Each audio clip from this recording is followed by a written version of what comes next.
ভালো আছো? হুম। দেখো, ওই যে দুই ভাই বেটা বেটি কটা? তিনটে না? হ্যাঁ, তিনটে। তিনটে, একটা আসাদ, একটা বাদল, একটা ময়না, তাই না? তো এখন জমি তো এখানে বাড়ি ভিটার নিচেরটা আছে আর কি। তে চেয়ারম্যানের ওখানে বসে কি আলোচনা হয়েছে? হুম হুম, কি আলোচনা হয়েছে? বাদল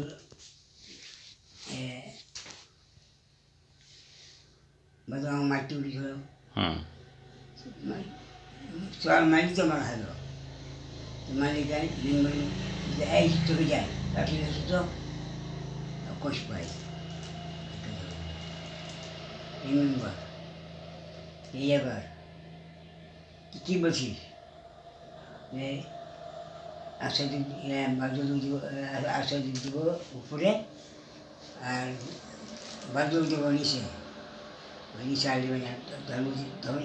উপরে মানে আসাদ হলো রাস্তার ধারে, হ্যাঁ এখানে, আর বাদল নিচে। বাদল নিচে, আর আসাদ আসাদ আসাদ উপরে। উপরে মানে রাস্তার ধারে। আসাদ ধারে। ও, তারপর এইটু কথা এটা লেখাপড়া হয়েছে ওখানে? লেখাপড়া হয়ে গেছে ওই মেম্বারের সামনে, মেম্বারের সামনে সামনে আর অন্যান্য লোকের সামনে। মঞ্জুর ছিল কাগজে লিখলো, সই স্বাক্ষর হয়েছে, দুজনই সই করেছে। তাইলে আপনার মতামত হচ্ছে আসাদ সামনে বাড়ি করবে, আর বাদল নিচে করবে। হ্যাঁ, আমার কাছে এটা সম্মতি হয়েছে? বাদল ওই সময় স্বীকার করছে, স্বীকার করে লিছে না? বাদলও স্বীকার করে লিছে যে আমি নিচে বাড়ি করবো? ও না, এখন জমিটা হলো আপনার, আপনি যেটা বলবেন সেটাই তো হবে।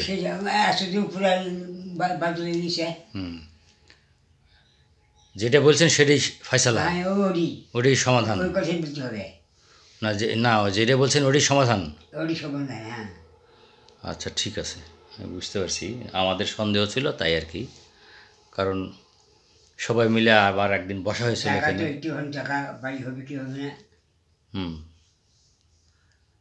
আচ্ছা ঠিক আছে।